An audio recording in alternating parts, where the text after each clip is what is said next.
আজি আমি আলোচনা কৰিম এছিয়া কাপত জয়লাভ কৰা 1984 চনৰ পৰা 2022 চনলৈকে সকলোবোৰ টিমৰ বিষয়ে।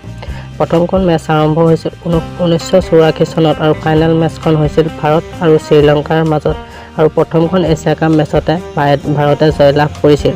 ২ নম্বৰখন মেচ হৈছিল 1986 চনত শ্ৰীলংকা আৰু পাকিস্তানৰ মাজত আৰু এইখন মেচত শ্ৰীলংকাই জয়লাভ কৰিছিল আৰু ইয়াৰ পিছত 1988, 1991 আৰু 1995 এই 3 বছৰ ইণ্ডিয়া আৰু শ্ৰীলংকাৰ মাজত ফাইনেল মেচ হৈছিল আৰু এই 3 বছৰ একেলগতে শ্ৰীলংকাই হৰুৱাই এছিয়া কাপত ভাৰতে হেট্ৰিক লগাইছিল।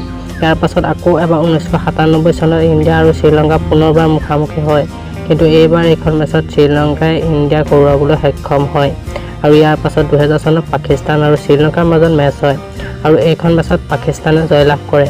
ইয়াৰ পাছত আকৌ পুনৰবাৰ 2004, 2008 আৰু 2010 চনত ইণ্ডিয়া আৰু শ্ৰীলংকা তিনিবাৰ ফাইনেলত মুখামুখি হয়।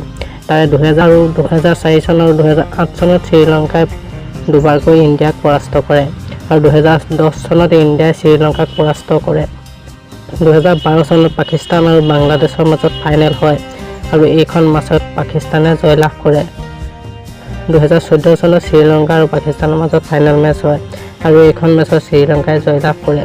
2016 চনত ইণ্ডিয়া আৰু বাংলাদেশৰ মাজত ফাইনেল মেচ হয় আৰু এইখন মেচত ইণ্ডিয়াই জয়লাভ কৰে।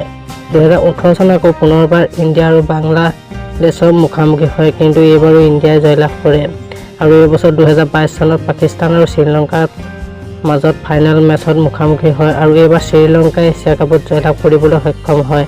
আজি ভিডিঅ'টো ইমানেই আছিল। যদি আপোনালোকে ভিডিঅ'টো চাই ভাল পালে তেতিয়াহ'লে এটা লাইক কৰি কমেণ্ট কৰিব, শ্বেয়াৰ কৰিব আৰু লগতে চেনেলটো ছাবস্ক্ৰাইব কৰিবলৈ নাপাহৰিব। ধন্যবাদ।